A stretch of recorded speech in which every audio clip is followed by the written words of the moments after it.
Okay, good evening or good morning, as the case may be. We will now get started. Thank you so much for joining us as we host today's program featuring Dr. Yan Zhangying, Adjunct Research Fellow at the Institute of History and Philology, Academia Sinica, Taiwan, and curator of the exhibition Everlasting Bloom, Rediscovering Taiwanese Modern Art. My name is Chelsea Foxwell, and I'm Associate Professor of Art History in the college and also of East Asian Languages and Civilizations at the University of Chicago. The Center for East Asian Studies here at the University of Chicago is pleased to be cooperating once again with the Taipei Economic and Cultural Office in Chicago, otherwise known by its acronym TECO, to present lectures to showcase important scholarship about Taiwan. We are grateful to co-sponsor this event with support from the Taiwan Ministry of Culture and TECO through their dedicated Spotlight Taiwan program. I'd like to welcome everyone, particularly our special guests who are in attendance tonight from the Taipei Economic and Cultural Office here in Chicago, including Daniel Hung, who is the Director of the Press Division, and David Dong, Director of the Education Division. For more information on the University of Chicago's Center for East Asian Studies, please visit the CEAS website and subscribe to receive weekly outreach emails. These links are provided in the chat box. For more information pertaining to our co-sponsor, the Taipei Economic and Cultural Office in Chicago, please visit the link that will also be provided in the chat box. Following the end of the presentation, we will have a question and answer session. To ask a question to be addressed during this portion of the program, please be sure to type your questions into the Q&A box. So to clarify with Crowdcast, there is the chat feed that many of you are now using. And just to the bottom left of the chat, there is a button that says Ask a Question.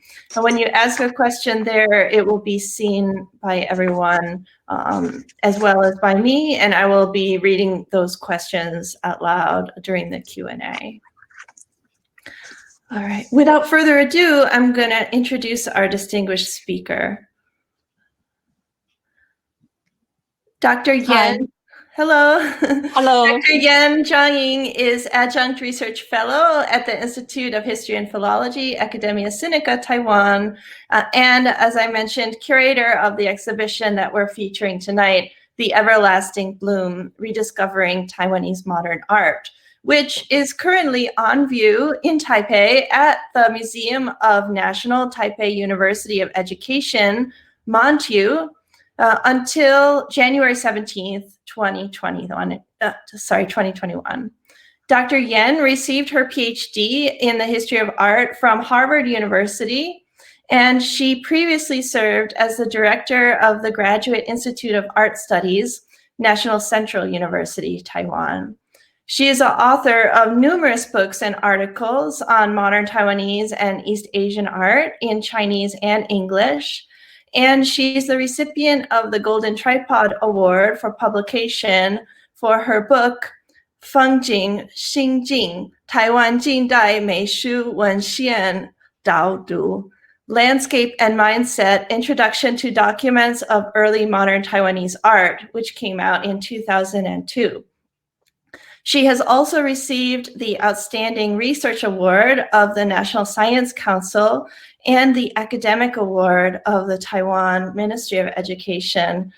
It's such an honor to have you here tonight, Professor Yan. And so I'd now like to please invite everyone to join me in welcoming you. Thank you very much. Can you hear me? Thank you very much, Professor Chelsea Foxwell.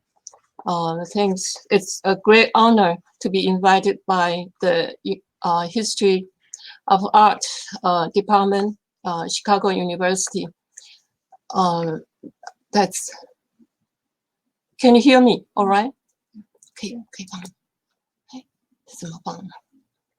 Can you Yes, we can hear you just fine. Okay. Yeah. I'm going to show the PowerPoint. This is the exhibition is a result of result of the 2 years funding research project. We are very fortunate to be funded by the Fulu Cultural Foundation, and our research team include Professor Cai Jiaqiu, Professor Qiu Hanni, and Dr. Huang Qihui, Yang Cunxian, and also Zhang Minyu. The exhibition is the major part of the research result, but we are now producing or writing crazily to prepare for a book on the Taiwanese modern art, which will be, we hope that it will be published next May. So it's can we show the PowerPoint? That I want to show the PowerPoint.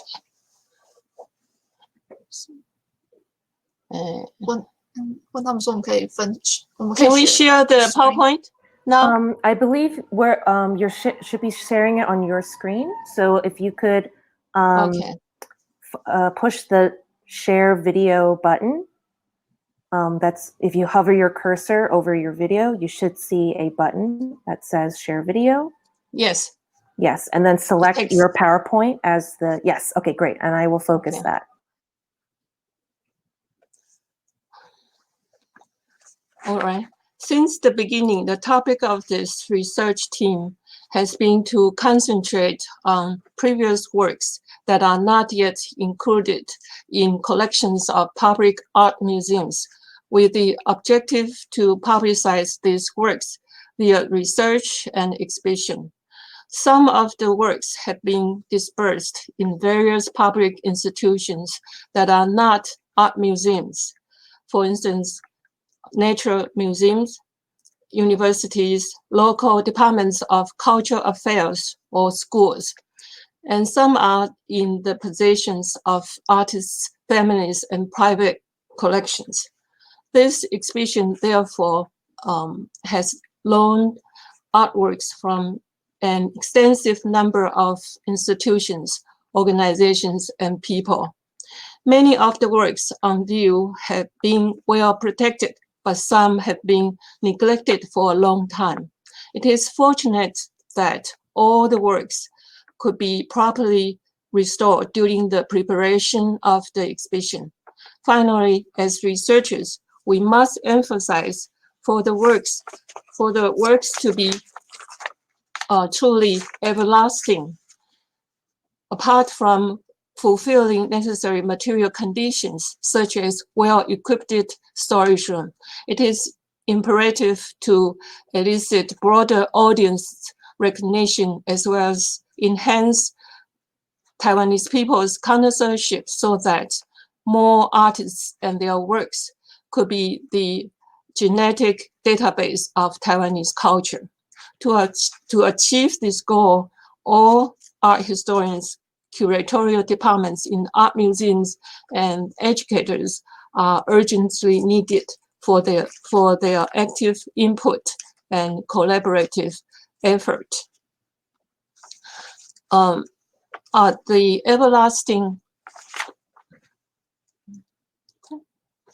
everlasting broom recovering Taiwanese modern art features 74 pieces of works and 47 artists. To facilitate a better view of exhibition and help the audience understand the artworks more deeply, the exhibition is divided into 6 themes. But we don't have time to go through all the themes, but the first, I would just introduce the theme 1, and that is the dawn of awakening.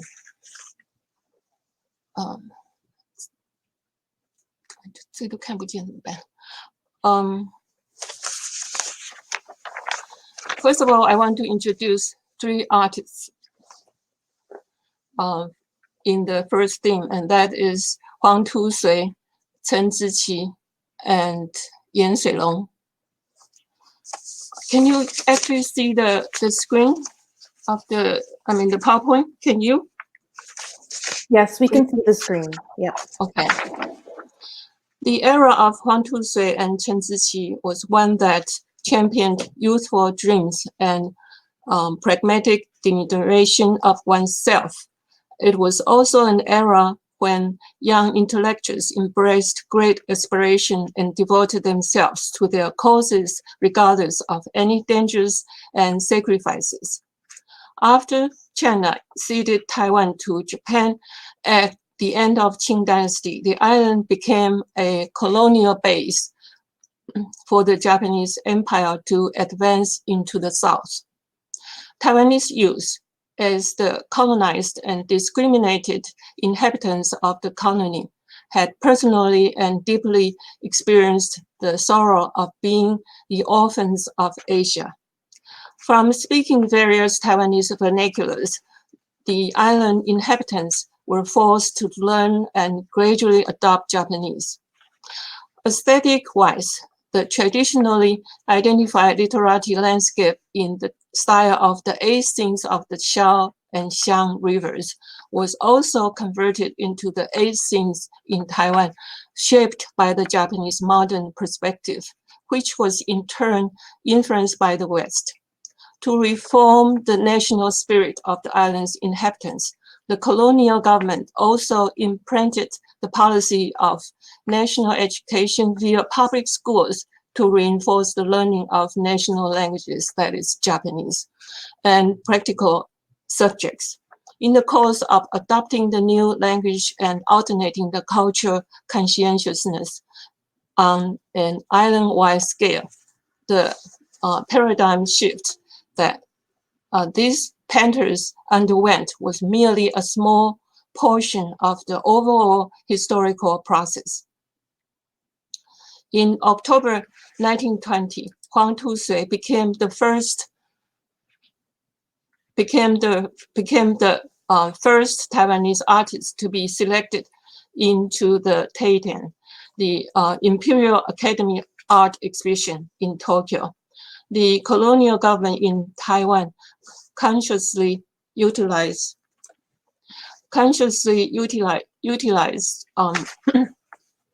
Huang's achievement for cultural propaganda and extensively publicized the matter.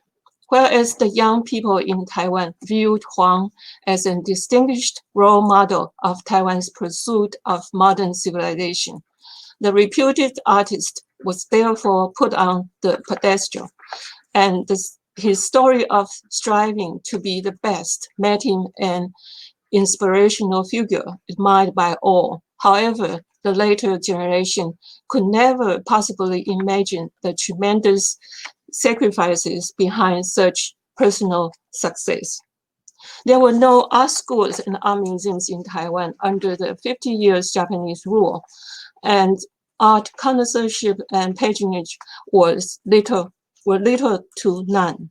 After the youth of the new age received their initial art education in elementary schools or normal schools, they had no other ways to further develop their skills but to follow Huang Tusui's example and travel across the ocean to study in art schools in Japan. Only after being selected into the official art exhibitions in Tokyo could they temporarily break free from the oppressive measures of the colonial government to follow closely modern Western thoughts and culture. Furthermore, they wish to eventually reciprocate their homeland by elevating the cultural quality in Taiwan and solidifying Taiwanese people's self-identity. Young painters adopted a realistic approach to create portraits of themselves and their families while exploring ways to express their appeals in the process. observing and seeking the unique humanistic characteristics of their homeland. In the spring of 1922, after 7 years of training, Huang had already been selected to the Taiyuan twice and was invited by the official media to publish an essay titled "Born in China." Born in Taiwan.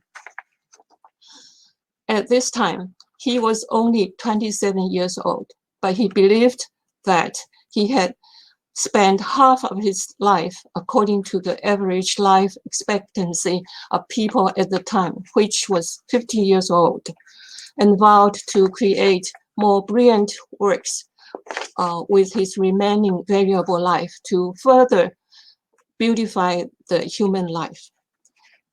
Quote, "There's only one method to become immortal, and that is through spiritual immortality, at least for an artist. As long as the works made with our sweat and blood are not obliterated, we will not die," unquote. The life of the flesh may be momentary, but the works of art can be everlasting. Upholding this belief, the artist relentlessly dived into his creative work and died of an illness shortly after he finished the plaster mold of his relief masterpiece at the end of 1930s, ending his brief sojourn in this world that lasted nearly 35 years and 5 months. Huang Tusui's surviving works are not many. His marble sculpture, which he was highly proud of, are even rare. In 1921, his work, his Water of Immortality, this one on the right,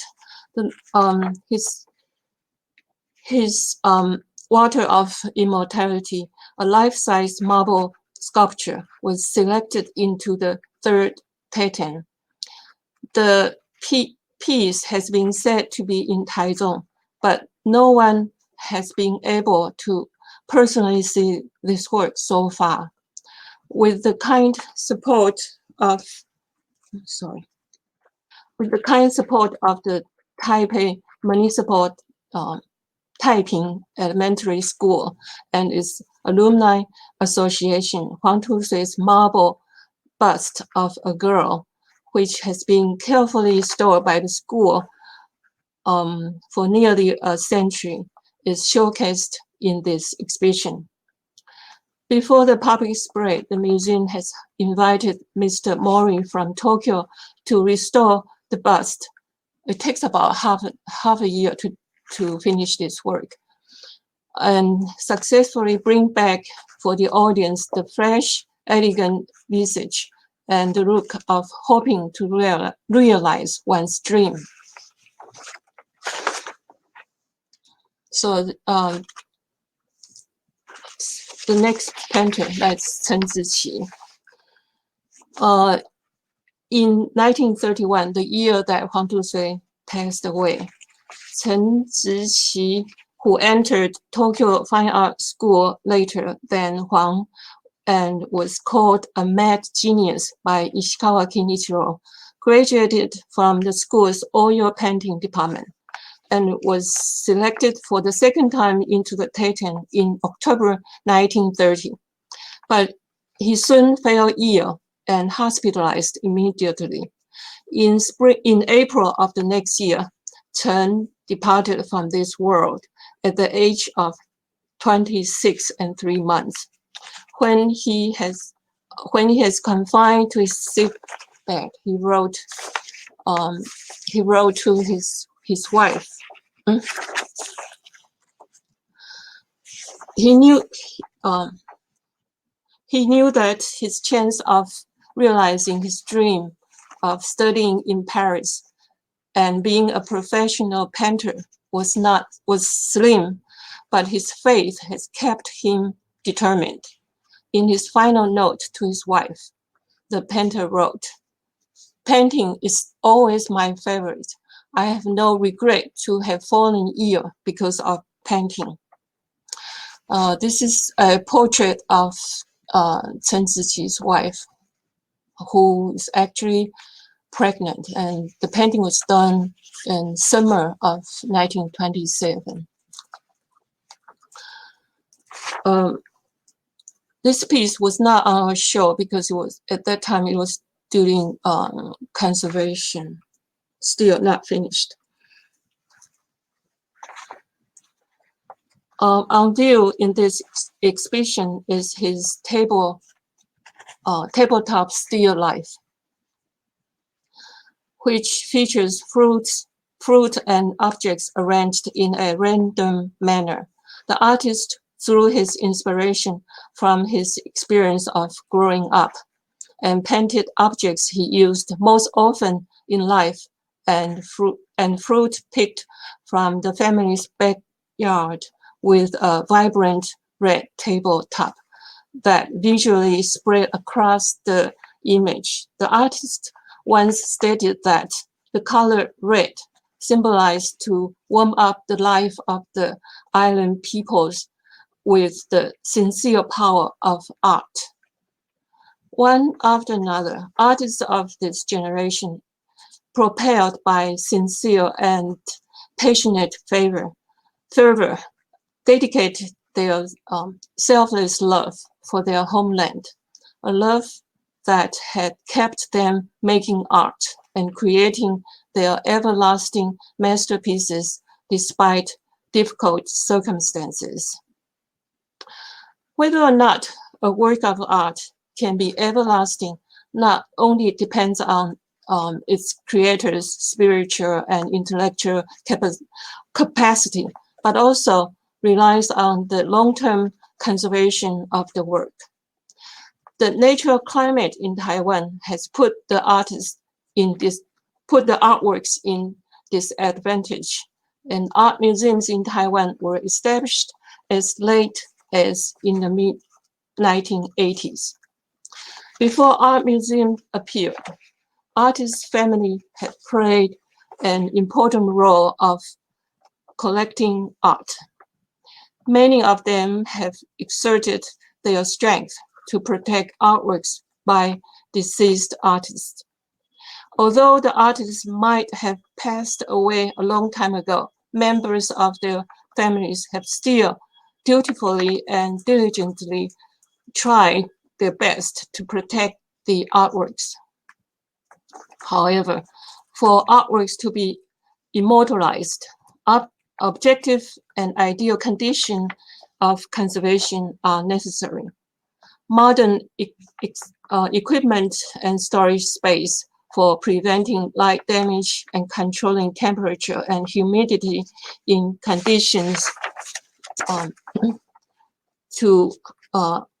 in addition to hardware, professional conservators with proper training are prerequisites for the timely restoration and periodical maintenance of artworks. This, on the upper right, you can see the condition of the painting before conservation this year. This year? Yes. Because the lack of proper knowledge, the son of the Chen Ziqi had long relied on a not qualified conservator, so that caused a lot of trouble. But lucky this time we find a better, actually well-trained conservator. So we were able to show this painting in a better, much better condition. And so this is on the lower right, you can see the descendants of the artist, 2-generation descendants that's of Chen Ziqi and the conservator on the left.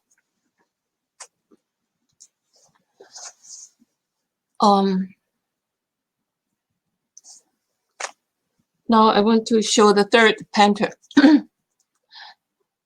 Yan Suilong. This painting was discovered, let me see. Yan Suilong is most famous for his painting in the Paris, painted in the Paris in 1931. He traveled across the Siberia to Paris in 1930. And this painting was accepted in the Autumn Salon in Paris.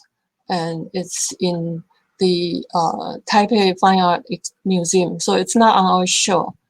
But luckily, we were able to locate important works by Yan Suilong, also from this period. This piece, Harbor Winds and Shadows, 1932, is stored in the National Taiwan Museum.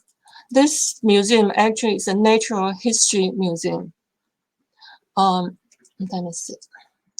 National Taiwan Museum, founded in 1908, but the building was completed in 1915. It's almost the, in the colonial period, it's the museum in Taiwan. And important exhibitions were held in this place as well. So Yan Suilong's painting, after he came back from Paris, he held a solo exhibition, and the painting was stored, therefore, in this museum and never been displayed. So we were lucky to locate this painting. We even were able to invite Yan Suilong's son, Yan Qianfeng, Dr. Yan Qianfeng from the States to verify the work. It's not, in this case, it's not difficult to verify or to identify the painting because on the back of the frame, the original frame, it says 协助财团所有, so property of Foundation for Education. This foundation also hosts the Taiwan Fine Art Exhibition annually. And it's also labeled Yan Suilong Gang Fengying, Harbor Winds and Shadows. So the museum actually were able to identify the painting or the importance of this painting. So they have done the conservation earlier in 1999. Here's the signature of Yan Suilong. It's in Cannes in 1932. He actually, Yan Suilong failed ill in Paris at the end of 1931. So he had to, according to the, he followed the suggestion and invitation to stay in Cannes because the climate is much warmer, and he spent about half a year there. So this is the work that he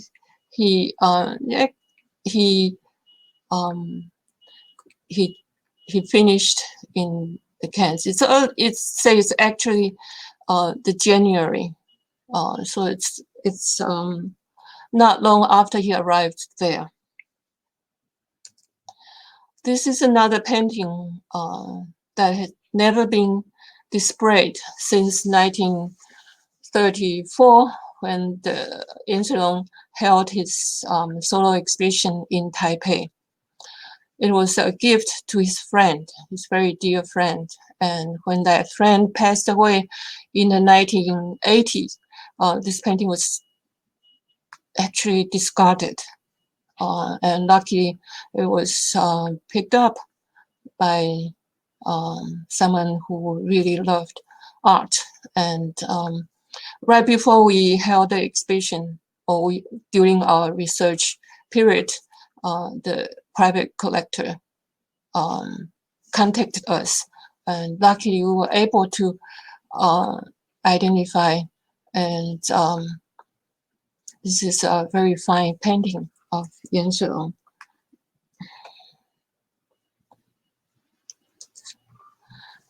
Now, this piece is a very how should I say, a very important work.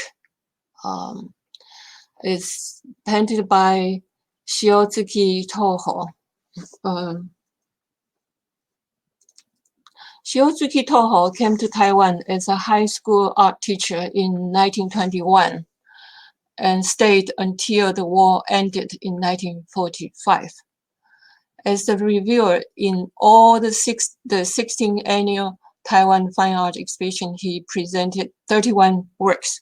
Of this, only this piece, Budding, has survived and now displayed in public for the first time. This work, Budding, was featured in 1927, the inaugural exhibition of Taiten. It depicts a corner of the Taipei Botanical Garden. Thanks to the a consistent search of our friend Jessica Hada, Lü Caizhi, in Fukuoka, we were able to identify the collector whose father actually was a student of Shiozuki Toho. So this painting came out, at least for our team, for the first time about 2 years ago. It's December, probably November of 2019, and conservation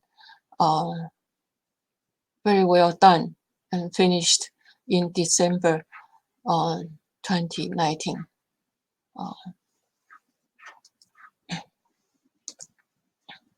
Another important this new discovery is this painting. It's painted on paper, a large painting, more than 2 meters wide. It's by the very famous Toyoga painter. That means that adopting the Nihonga's painting skill, sort of combined with the ink painting and Western perspective and Western skill. The painter Lü Tiezhou is a very famous painter who was born in Taoyuan near the Taipei International Airport. So it's northern Taipei. This painting had never been on display at all. The collector is a medical doctor who bought this painting in the 1970s, and we were really amazed by this painting. This is at the collector's, Dr. Chen's home. Lu was born in a gentry merchant family, well known for his birds and flower painting as a youth. He opened his shop selling patterns for embroidery in Taipei. But he failed in the first Taiten in 1927. Therefore, he moved on to study Nihonga in Kyoto Municipal Painting School. This painting, in a way, is a representative of the local color at the time. Local color is a very, how should I say, it's a very important statement or the goal for the Taiten. It was a key idea in the Taiwan Fine Art Exhibition, sponsored by the colonial government, which aimed to improve Taiwan's status by propagating the achievement of Taiwan, both in Japan and the world, through artworks which introduce the characteristics of Taiwanese natural condition and social customs. When this painting was displayed, at first we couldn't recognize the plants that the mother deer is eating, and several people informed us via email or directly contacting the museum that this is a paper mulberry. So this is Formosa. This is Formosa cicadeus and paper mulberry trees, both native to Taiwan. So this is typical of local color. But what's more important, what's more interesting is we found out that this painting is deeply connected to this another painting by the Ru Mengjing,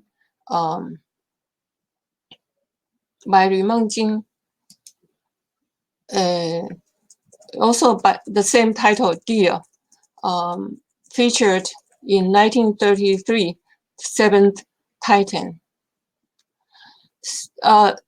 We knew from the record that Ru Mengjing is a pupil of Ri Tiezhou. By the way, this Ru Mengjing is from middle of Taiwan, from the Shengang near Taichung, middle of Taichung. So it's not related. I mean, the two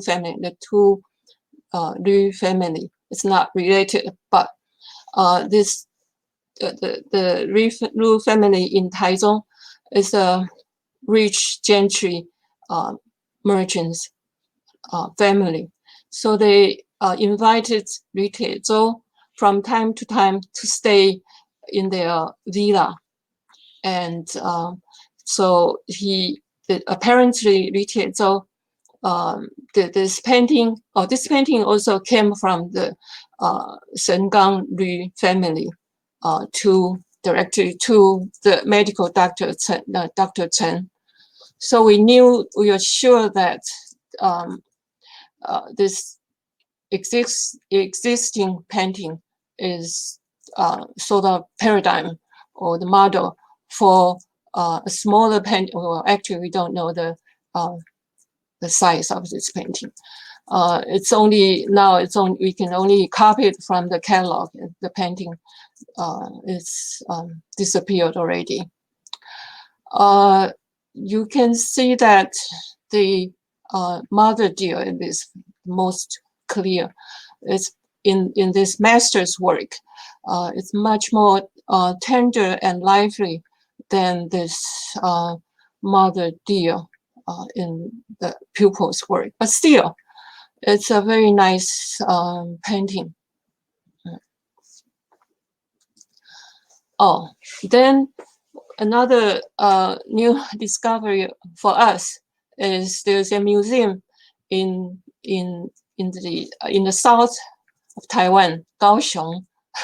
It was 2 years ago, I think, nearly 2 years ago, 1.5 years ago. For us, the first time to visit this museum. It's an amazing place, I think, to me, because it's a one-man museum. It's this Museum 50 of Taiwan. It's only open by appointment. You register from, or you contact them through email and make an appointment. And the director, Mr. Guo Hongsheng, would go from Taipei, taking the high-speed rail to Kaohsiung to open the museum and show you and tour guide the whole view. This is the most important work for him. It is for himself anyway. Is the metal work and lacquer from the late Edo to Meiji era. Actually, he held a current exhibition of Lacquerware in Taipei. I'm going to see the show finally this afternoon. It only showed 10 days. The director had to be there from morning to night. Anyway, what do we see there? He actually collects paintings by a Japanese painter who had been to Taiwan. So the painting is related to Taiwan, or the painters who had taught Taiwanese young artists in Tokyo or in Kyoto, in Japan anyway. So he finds the connection between Japanese artists and Taiwanese artists, or Taiwanese scenery in this period, and so he so we were able to borrow this painting for the exhibition. It's dated 1917. And then another important piece that we borrow from the Museum 90 of Taiwan is the sculpture by Samejima Taiki. He was born in Taiwan, so to say, the Nisei, Japanese Nisei in Taiwan. He was actually, he was not, he was inspired by Huang Tusui, the first sculptor that we mentioned earlier. And he started to learn by himself while he was working for the railway company in the Keelung, northern Taiwan, the Keelung station. So he started as an amateur artist. So, and then before Huang Tusui passed away, luckily you were able to see Huang Tusui, and Huang Tusui introduced him to the important mentors in Tokyo. Therefore, his work was still, in a way, influenced by Huang Tusui. Most of his works have been disappeared. So it's lucky to see this work in Kaohsiung. It's dated on the base 1935, but it's extremely similar to his earlier work, 1933, featured in the 14th Teiten. Another new discovery is in that National Taiwan Museum we just mentioned. This painting, Yamazaki Shozo, the title "A Junk in the Morning," dating 1933. This painting, originally, followed an old label on the back of the frame. It's labeled as "Still Life" by Hirakawa Chido, 1935. It's also featured in the Titan. But the painting itself is not still life. So it's a mix-up, or it's a recycle of the frame for the painting. Because this work, Still Life, is disappeared. We do not know what happened to it. Luckily, we were able to locate in the newspaper by this discovered by our member Cai Jiaqiu, Professor Cai Jiaqiu of the National Normal University. It's a paperclip from the Taiwan Nichi Shinbo in 1933. His solo exhibition in Taipei. So there's no problem to identify this painting. So it's must have been bought by the foundation for education, and then stored and deposited in the museum storage and forgotten since then, since 1933. Now we are very proud that we were able in this COVID-19 year to borrow important works, three important works from the Japanese public museums or libraries. We also borrowed three, four smaller paintings from Tokyo private collection, and one from the States. I cannot show you all of them, but this Saigo Keigetsu landscape in Taiwan, we are very thankful to the Matsumoto City Museum of Arts. Actually, Saigo Keigetsu has another painting of the same theme, similar composition, and stored in the Yamatane Museum. Unfortunately, we were not able to display them side by side, but one is enough, maybe. This is, so to say, a debut of a legendary painter in Taiwan. He came to Taipei, or came to Taiwan in 1911, and went back to Japan because he fell ill, and went back to Japan in 1912 and soon passed away. This is a very so-called legendary figure because not many of his works had been preserved. He's a graduate of Tokyo School of Fine Arts, member of the Nihon Bijutsu, and son-in-law of Hashimoto Gaho. Unfortunately, after his divorce with his wife, he had become so in a way estranged and traveling all over Japan and also to Taipei. But this is the first time this painting has been displayed in public in Taiwan. We are very happy to see this painting. It's it's beautiful scenery of southern Taiwan. It's being identified by Dr.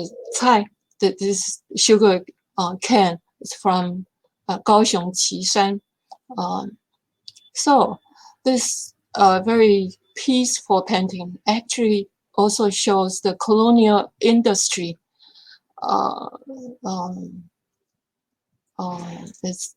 It shows a so-called reflective modernity in Taiwan. It's a very beautiful painting. Another important painting from Japan is this Chen Jin's Women of Sandyman. It's featured in 1936 Bunden.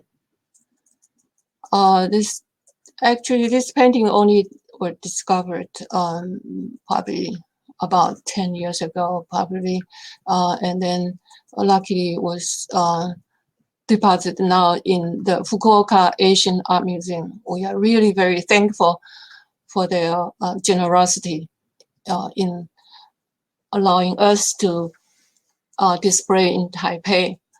This painting had actually came to Taichung probably 10 years ago, but probably the first time in Taipei. This is the Chen Jin is the first female artist, and this painting, the theme of this painting, of course, is Aboriginal people, but in a very dignified way. And another theme, important theme, is the family, the motherly love, that he is very good at it. We were able to display this painting along with draft of this painting, almost the same size draft, to able to show to the audience the meticulous work of this painting. In the same room, opposite to this painting, we were able to show another Nihonga painting. This is Lin Zhizhu, almost 10 years younger than Chen Jing, a male painter who were educated from his elementary school all the way to the art school. It's also motherly love, family, mother and a daughter. It's very interesting to see the different points of view of a female painter at this time, a very sincere and serious, almost dignified view of figure painting, while this younger Lin Zhizhu used a very simplified silhouette and more lively and cheerful way to express the modernity and the spirit of Nihonga.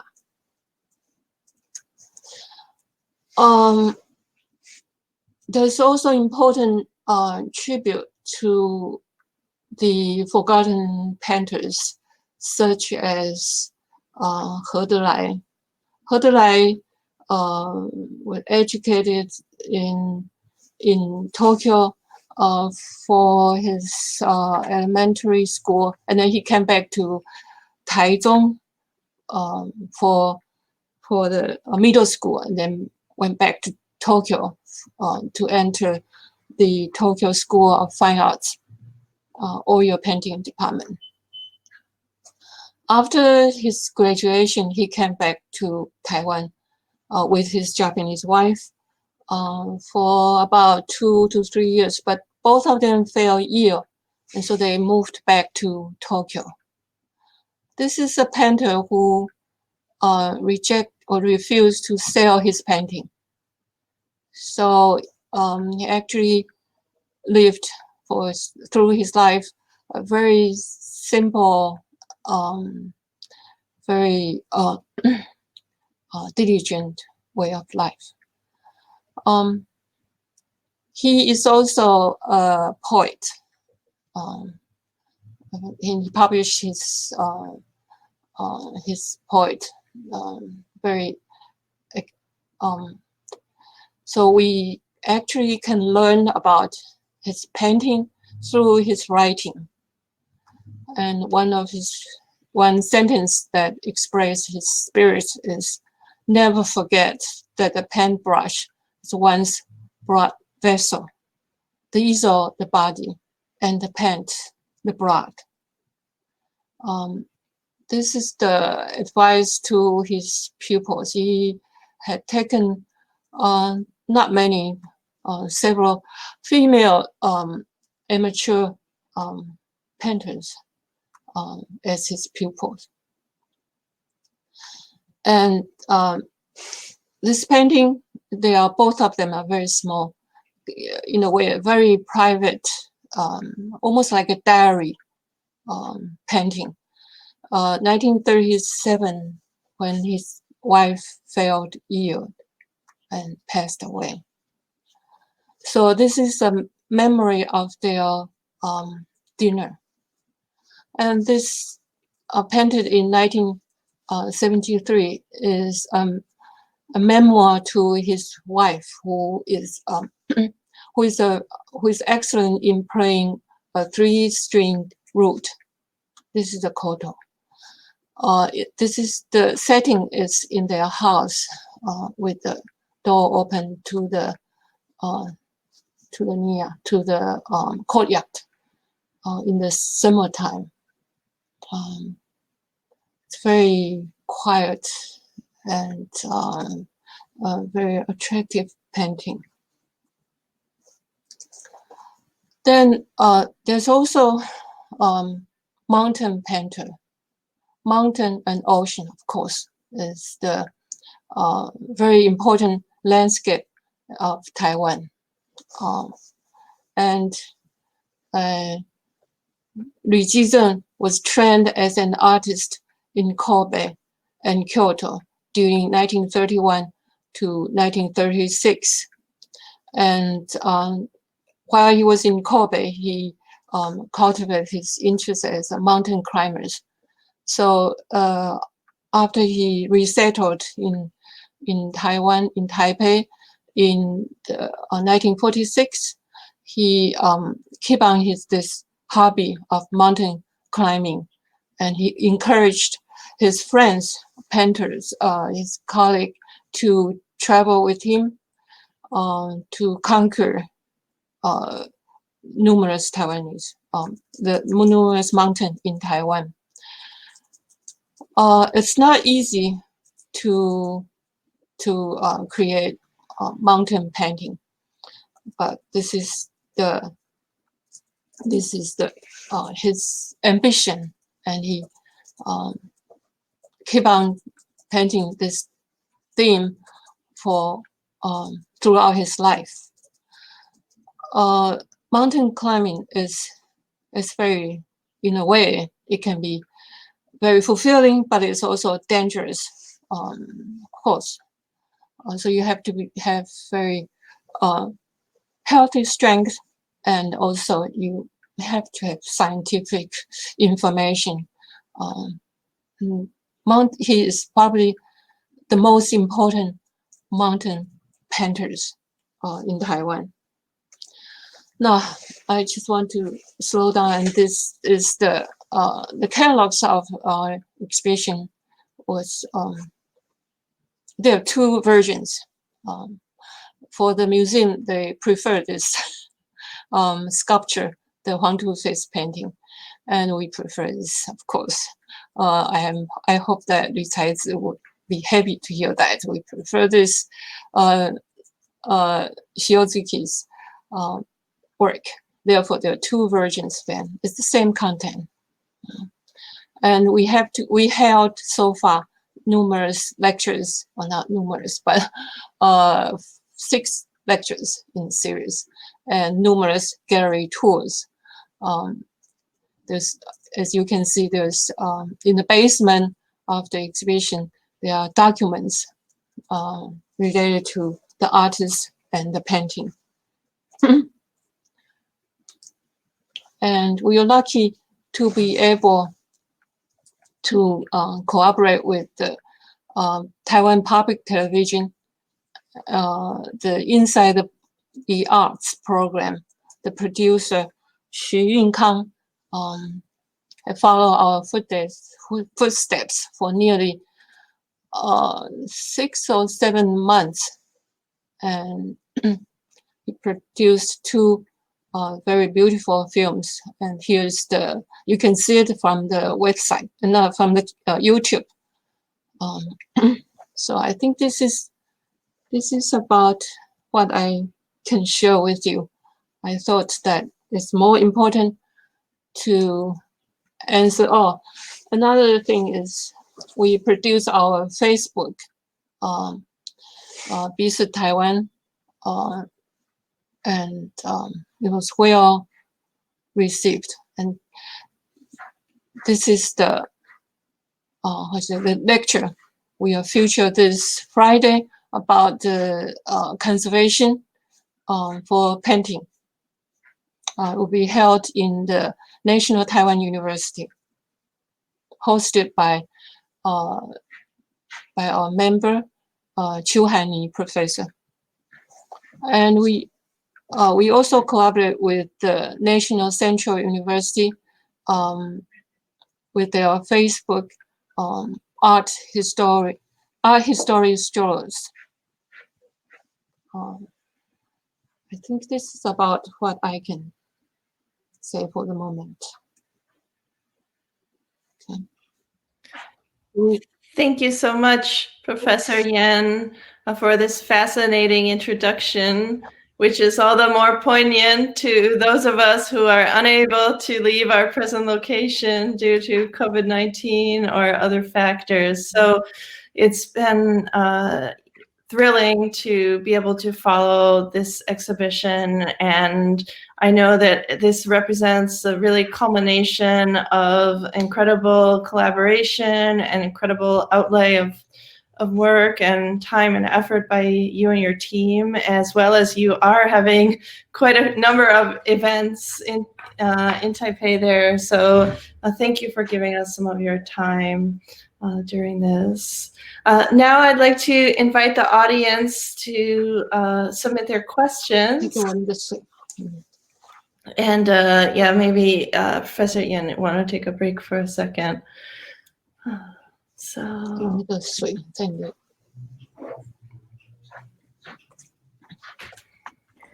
Sorry, to just jump in for a second. Just a reminder that if you would like to show sections of the YouTube video, that's right.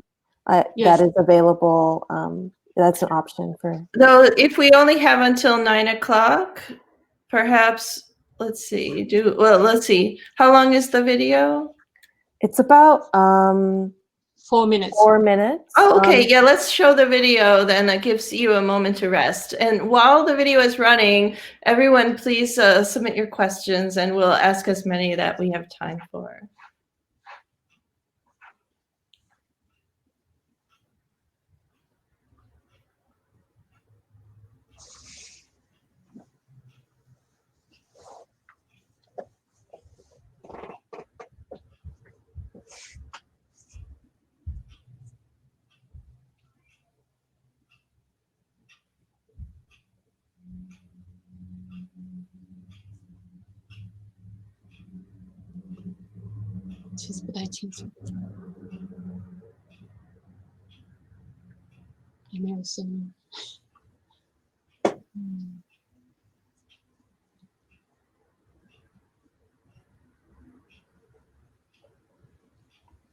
有点模糊，你不会的。可是你讲话我听得到。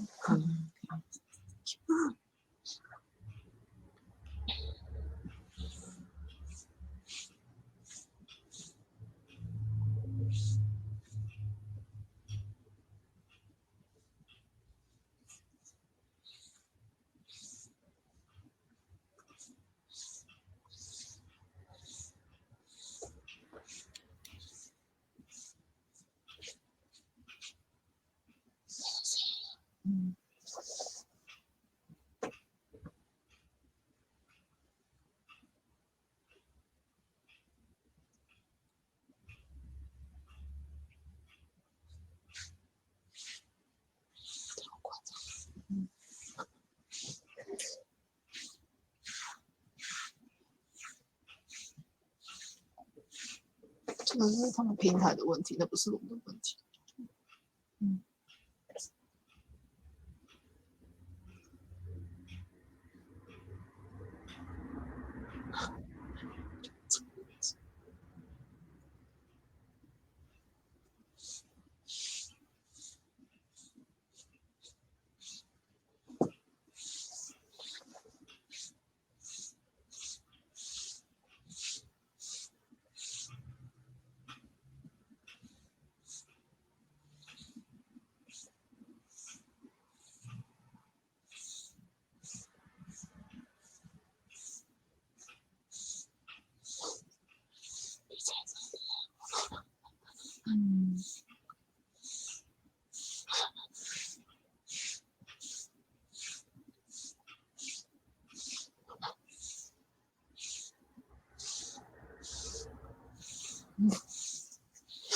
不是你讲话，他们真的听得到。Could you please remind this doctor? 再放一次。我一定会很努力，不会让你们失望的。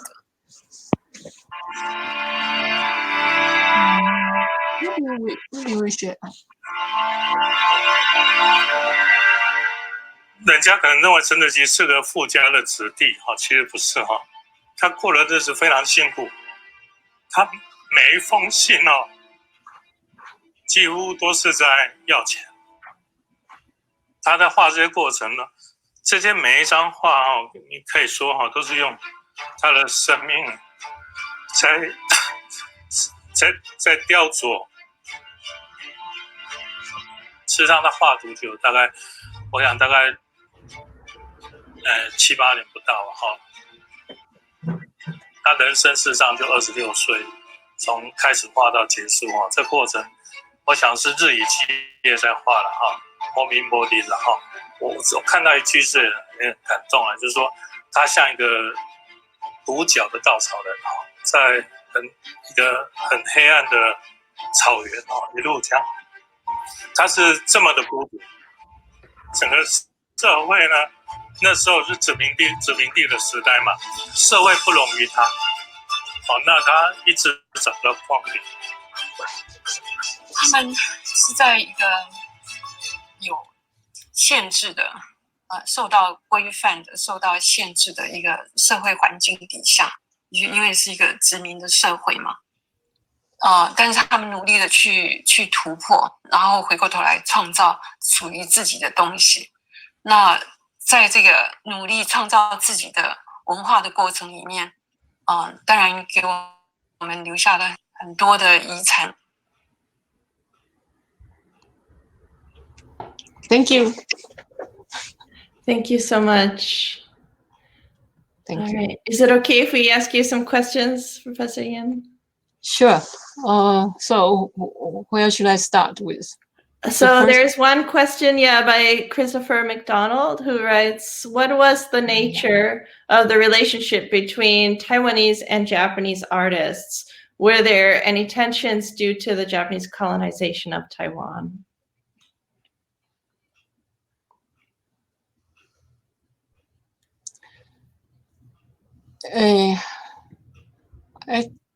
I don't think there are tensions between obvious tensions between Taiwanese and Japanese artists, because I think in the colonial period, the Taiwanese artists realized that you have to try very hard in order to succeed. You have to go to Japan, and then, if possible, then forward to Paris to study. The Japanese artists, if there are a few of them are, of course, teachers. They are very overall they are very generous and sincerely helpful to the young artists in Taiwan. Their battlefield, so to speak, for Huang Tusui and Chen Ziqi is in Tokyo, or if possible, in Paris. Mm-hmm. So it's not in Taiwan, so to speak. Thank you. Next question is from Professor Jingxin Wu. She asks, are there any further plans, or what maybe are the further plans to preserve these paintings and sculptures after the exhibition? It's a big question and hard to answer, because first of all, we are historians funded by private foundation. We are very lucky, so to speak. We are not public institution. The public institution is very how should I say? It's difficult to negotiate with them. But luckily, I think the National Taiwan Art Museum in Taichung, they in recent years they began very how should I say, aggressively in enlarging their storage room space and to increase their acquisition. But I think our responsibility is to let them know where they can find the artworks and how they should do the field work in order to discover this painting. And we also try our best to spread the correct knowledge of conservation and hopefully we will spread this knowledge to our students who maybe will be able to work in the art museum in the future, in the near future. Thank you. And there's a question from Susan Shi Chang. This may not be directly related to the exhibition, but was there any Taiwanese art collection in the US or in European museums? Did Western collectors purchase or collect Taiwanese art at one point? There are private collection of Taiwanese painting in the States. For instance, the Sun Tiantang Art Museum is a private museum, but about a year ago, more than a year ago maybe, they donate all the painting to the National Museum of Art in Taichung. I don't think there are extensive collections in the public museums in the States or Europe. Yeah, and I can speak from Japanese art point of view. Many Japanese art curators have expressed in the States that because East Asian art is stored based on the medium or format, if they were to acquire an oil painting by an East Asian artist, they said that might not be housed in Asian art departments. So there's also some interesting question about medium and how East Asian art is museumified in the US. Maybe that's interesting. That's interesting, yeah. Yeah. There is a question by Professor Ji-Hae Kim. She asks, my question has to do with local color, which was also a popular term among the Korean artists during the colonial period. My understanding is that local color is an invented or forced fantasy toward the Japanese colonial peripheries, the gaichi. I wonder whether or how much those Taiwanese artists, all of whom were born during the colonial period, were aware of their marginalized status within the Japanese Empire. I think for the artists at that time, especially the Toyoga that is related to the Nihonga tradition, they hardly had any choice but to follow, to look after the, to search after the local color. Because we have to understand that the Taiwan Exhibition of Fine Arts only started in 1927 and ended in 1943. So only 16 times. So it's a very short period. Although there are many important or excellent artists appear during those times, but it's really too short to review all this ideology for them. I think there's also no patronage. There's no market. Yeah, that was going to be my question. If I could ask a question, in Japan during the Meiji, scholars today, when they're talking about oil painting in Meiji and Taisho period or sculpture, these arts that were perceived as foreign, people debate about what extent general public or even polite society really welcomes these art. And so I wonder, in Taiwan, we saw that moving quote about Chen Zhiqi about the one-legged crow and feeling so lonely. Do you think artists there felt a similar degree of disconnect between themselves and society? Or do you feel that they were encouraged that by their Taiwanese society that they can contribute to the society and people will welcome their paintings? All right, this is a question for me, right? Yeah. Yeah, I think that's it. Yes, the artists, especially for Huang Tusui, Chen Ziqi, or even Yan Shuilong, they were not really appreciated by the society. I mean, some very exclusively elite group that's exceptional. Otherwise, it's not really highly. I mean, as an artist career, it's not recommended by the society at all. So therefore, for Huang Tushui, his statement that our work has to be immortalized. Why? Because no one can appreciate at this time. We don't have colleagues we don't have real colleagues to work together. So we have to still try our best and produce the best work and preserve for a century from then. But now it's a century from then. Yeah. So I hope we had done the how should I say? We had done something for them. I hope so. Thank you. So maybe we have time for a couple of more questions. Let's see. Amy Chang writes, in this exhibition, you were able to uncover a great number of works that have never been exhibited before. Do you believe that there are many more surviving works to be uncovered? What are your hopes for future research on the rise of modern Taiwanese painting?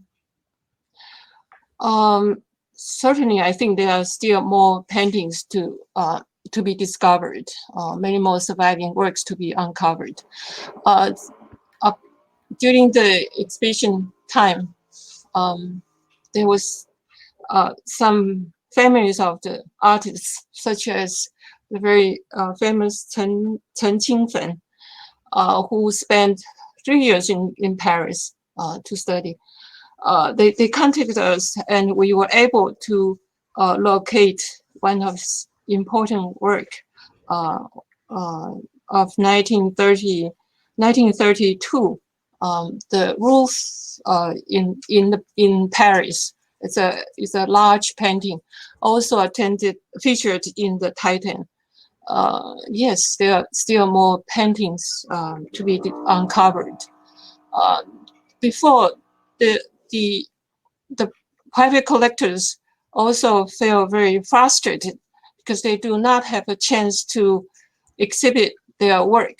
They wanted to, their dream, some of them anyway, their dream is to build up their own private art museum, but it's extremely difficult. It's nearly impossible because we don't have that huge enterprise like Yamatane or whatever.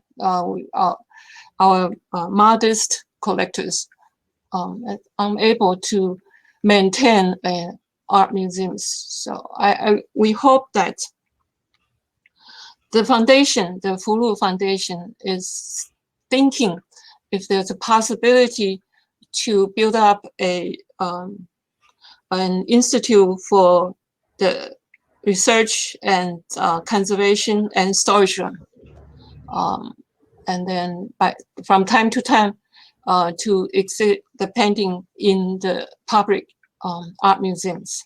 So a cooperation with the public museums. It's probably the only way in the near future. Thank you. Thank you. So we're almost reaching the end of our time. I think we have time for a couple more questions. Is that okay with you, Professor Yin? Sure. Okay. So the next question is by Yunji Choi. She writes, thank you very much for your valuable lecture and for providing us with such valuable resources. I'm interested in the materiality of Huang Tushui's sculpture, white marble.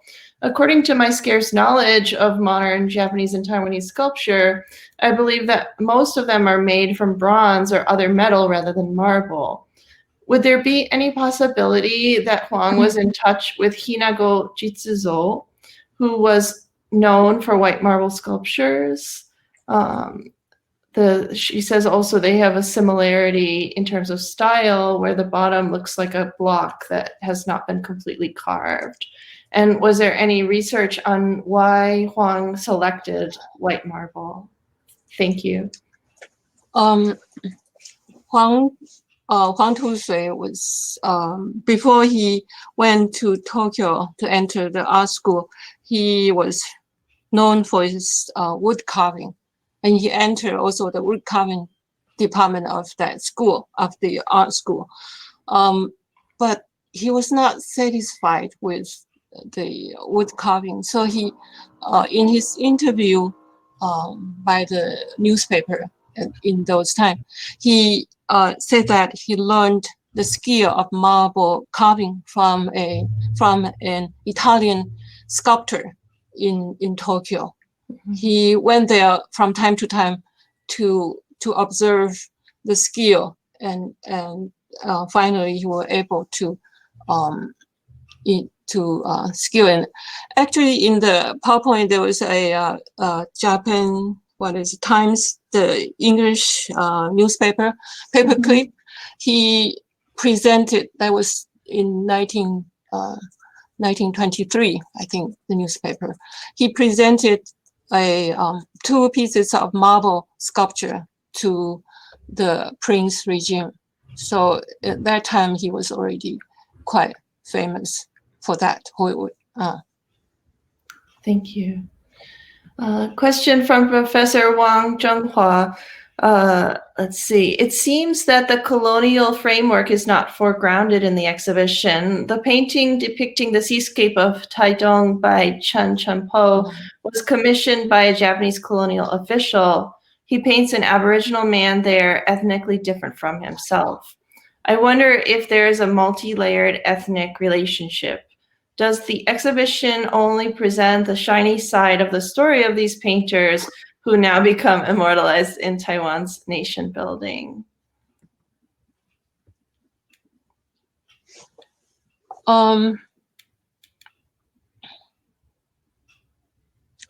Yes, the Chen Chenpo's painting it was commissioned by a Japanese colonial official as a present for his retirement from Taiwan. And it's not very common. It's probably the only painting by Chen Chenpo to depict the Aboriginal people. It is, if you think that this is the sunny side, well, the reason why he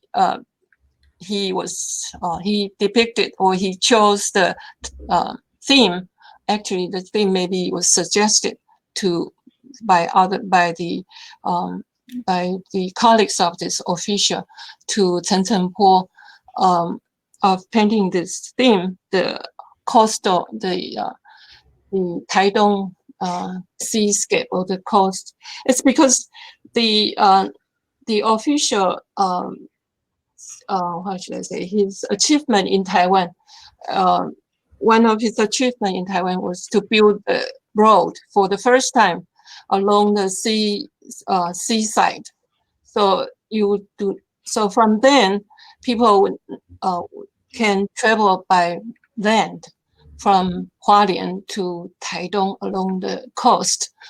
Before then, you have to travel by boat only. So this is an important achievement of that official. Therefore, this theme was picked up.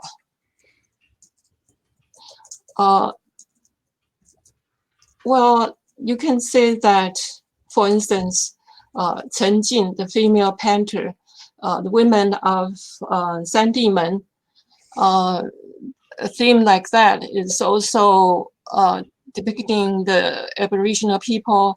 It's also a reflection of local color. It's also I think even for Chen Jin and other painters, they only, after the Taiwan become the colonial period, or become a part of the Japanese Empire, they began to understand, or began to know who they are, what the Taiwanese people are. and they began to learn about the Aboriginal culture or customs that became part of the Taiwanese identity. Actually, Chen Jin has another, how should I say, ink painting in our show, a small ink painting called Mountain Landscape. It's also depicting the Aboriginal people in the Hsinchu area. So, but it's in ink painting because ink painting style is painted in 1950s. It's for the painters, yes, they have to adjust their perspective and their points of view through adjusted according to the social and political condition, so that the audience would understand their painting. But I think it's not their duty to reflect the ugly side of the painting, of the society. Thank you. We can tell from the video as well as your talk that these issues are quite layered, and it's so amazing to be able to see these new works, albeit just by video. So it's now 9 o'clock local time, and we have a few more questions we didn't get a chance to discuss. So I will forward those to Professor Yan. And those of you who are able, I hope you can see the exhibition if you haven't already. And the rest of us will enjoy the catalog, and we'll be cheering you on for your ongoing scholarship and future work. So thank you once again. Let's see, I have some closing remarks. The Center for East Asian Studies hosts a number of events throughout the academic year, and we have 2 upcoming virtual events taking place this week on Zoom as we wrap up our fall quarter. Please, you're welcome to subscribe to the center's listserv to receive information on our events and more. Tomorrow, we're having a book talk at 4 p.m. Chicago time by Seton Hall University's Yuanzhong Huang, who will be presenting on his recent publication, Toxic Politics, China's Environmental Health Crisis and its Challenge to the Chinese State. This event is part of the East Asia by the Book CS Author Talk series, a collaboration with the Seminary Co-op bookstores. On Thursday at 5 p.m. in Chicago time, we are featuring the University of Chicago Booth School of Business, Professor Thomas Talham, who will be presenting on Moving Chairs in Starbucks, how rice farming made southern China more independent than the North. If you're looking to learning more about these events and to register, please follow the registration links in the chat box. So let's see, thank you once again to our co-sponsors, TICO and CS.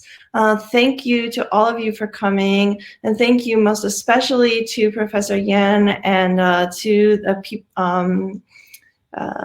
people who have helped out with the technology, both on our end as well as on Professor Yan's talk. So thank you, everyone. I think we're going to be signing off here.